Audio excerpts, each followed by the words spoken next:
Hi all, it's Eddie from Weirdy Tropicals. Just bringing you a different style of video today. Just some stuff that I've grown from seed.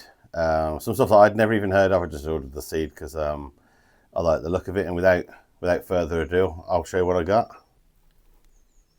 Very first one, I'm going to give MUSANGA a go. And the rest of it you can see on screen what that's called. I'm not even going to hazard a guess at how you pronounce that.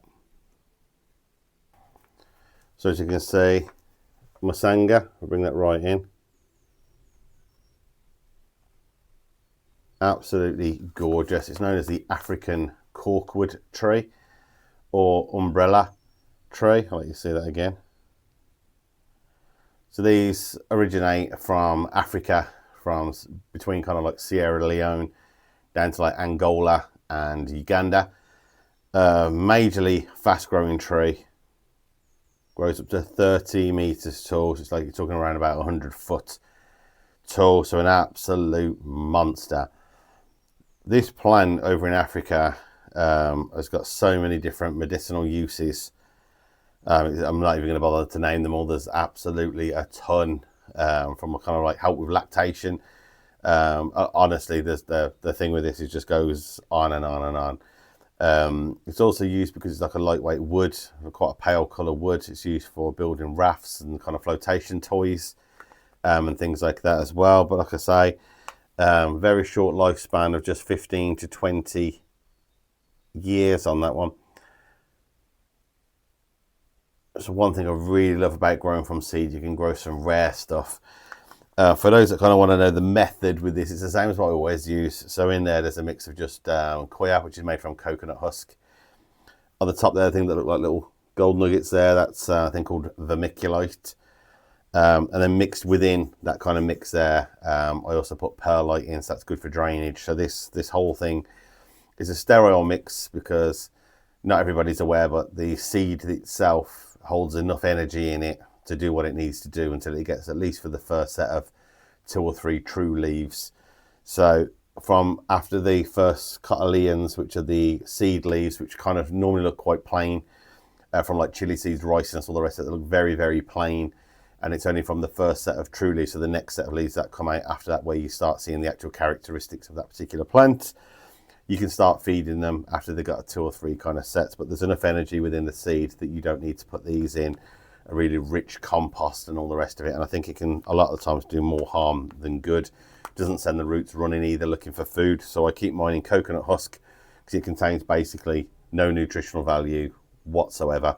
So hopefully the roots will go looking for stuff. And then when I prick these out, because they are, as you can see, very, very tiny little plants, hopefully they'll have a nice little root system on and they will be able to survive the rigors of me kind of messing with the roots and all the rest of it.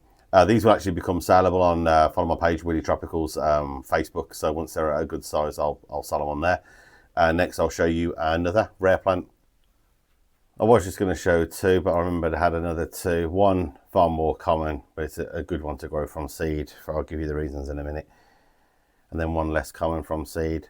So I tried a couple of packs of this and I only got one of them to germinate, which is an ALOCASIA MACRORRHIZA giant.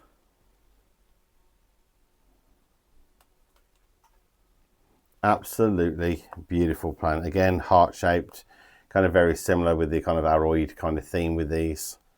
Apologies as always, every time I turn the camera on, a wasp invades, so I had to quickly release the wasp so I could hear myself think. Again, give you a nice little zoom in of that. These grow absolutely huge, honestly.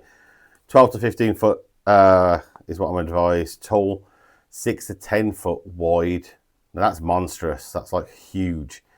Again, from the, Southeast Asia again. Steamy kind of jungle conditions, loves humidity. Preferred around 18 to 29 degrees. These are not hardy at all, like really from the tropics. What you can do though, if you almost can dry store these, is what I'm advised. Again, I've never tested that method, so you don't necessarily need to take my word for that, but that's what I'm advised online from reliable sources, that you can dig them up and kind of dry store them if you haven't got the room. Again, obviously I wouldn't have the room to store something 12 to 15 foot tall and 10 foot wide either. I'd probably need its own garage just for that plant alone. So it could be, again, another good one to kind of try. I'll let you know how I get on with these ones kind of as they mature and stuff as well. Something to go with my cool guy shades that I've got on. Another really cool plant, which is called LEUCOCASIA gigantea Thai giant. You see those in there? Absolutely tiny at the moment, but these things are ridiculous. I've just been looking at some photographs of them and they all just look photoshopped. They are huge, absolutely a ginormous monster of a plant. This comes from Southeast Asia. They can grow to around about 10 foot tall. They're one of the largest elephant ears in cultivation. They like, because it's like from the kind of like tropics, it's like kind of like warm, humid, bright, indirect light. Kind of very similar to a lot of the kind of house plants that you get and things like that. Would be ideal for one of those IKEA grow cabinets, apart from the fact that it's going to grow to like, you know, a ginormous amount, but you know, that kind of environment. The heart-shaped leaves are really nice to look at. And it also, even from like an early age, can grow clusters of large, fragrant white flowers on it. So it's kind of got everything that you'd ask for. The size on it, it looks ridiculous. Like, hoping I can get it even halfway, just for something interesting to grow. I mean, in there I've got, there's around about 10 or so. So depending on the germination of these, but they're looking very, very healthy. Then again, I might have some of these for sale as well. So as I said previously, keep an eye on my Facebook page, because I post all these kind of rare and wonderful things to the people that follow me on there first. So yes, I thought I'd just kind of introduce you to a couple of rare ones. Maybe you've heard of them before, maybe you haven't. Maybe put something on your radar that you weren't aware of before. And I'm going to be doing a lot of this. I've got some rare seed that I'm doing at the moment.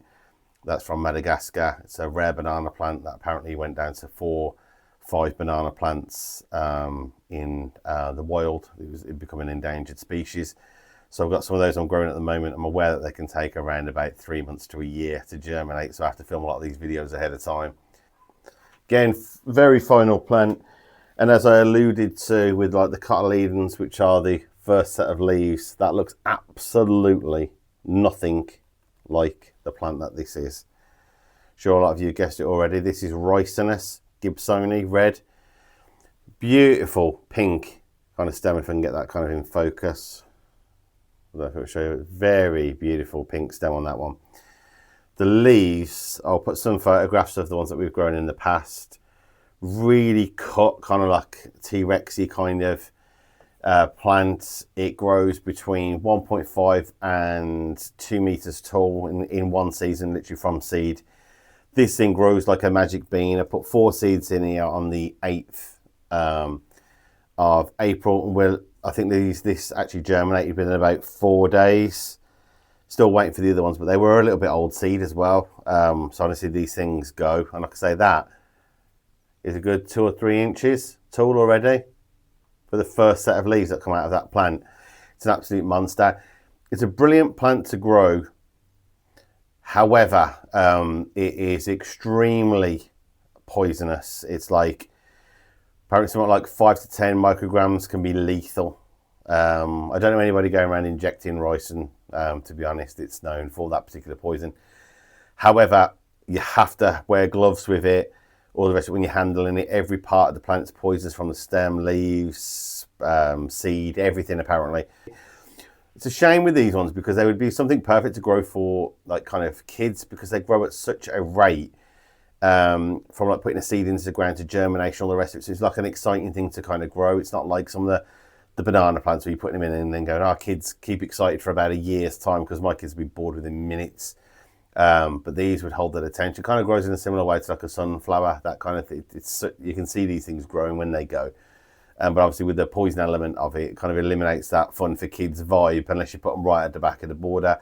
Again, because the seeds are poisonous, probably not a good one for dogs, if your dog's going to eat anything off the floor. The seed spikes on them do look really interesting though, like some of the ones I've had in the past have been like blue and different kind of colours. So, and the seeds, I haven't got any left. They kind of have like a leopard print kind of design on them, look very artistic, the seeds. My kids wouldn't eat seeds off the floor for love nor money, and I'm probably sure yours wouldn't either. But things like dogs and other animals may very well do, so they might not necessarily fare very well on that. So I like to kind of get that out of the way when you're talking about things like ricinus plants like that one. That's all varieties as well. I put all mine at the back of the board, and as I say, there are no dangers to my kids because my kids wouldn't come and eat seeds off the ground or come and just start handling the plant for no reason whatsoever, too busy on their devices. So I just thought I'd put that as a caveat on as something interesting at the end. But again, if you've got no animals, no kids, and you know how these are going to grow, wicked for putting in the back of a board. And like I say, a nice little tree, 5-6 foot tall in one season from seed. You can't go wrong. These are grown as an annual because they're not hardy at all.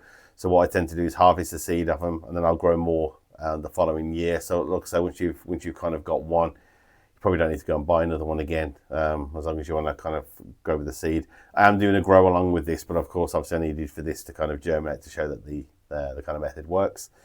But yeah, I hope you like these selection of plants. I've got hundreds more that I'm going to be bringing. Hopefully put some things on people's radars, as I mentioned in the past. But if you've got any questions, put them in the comments.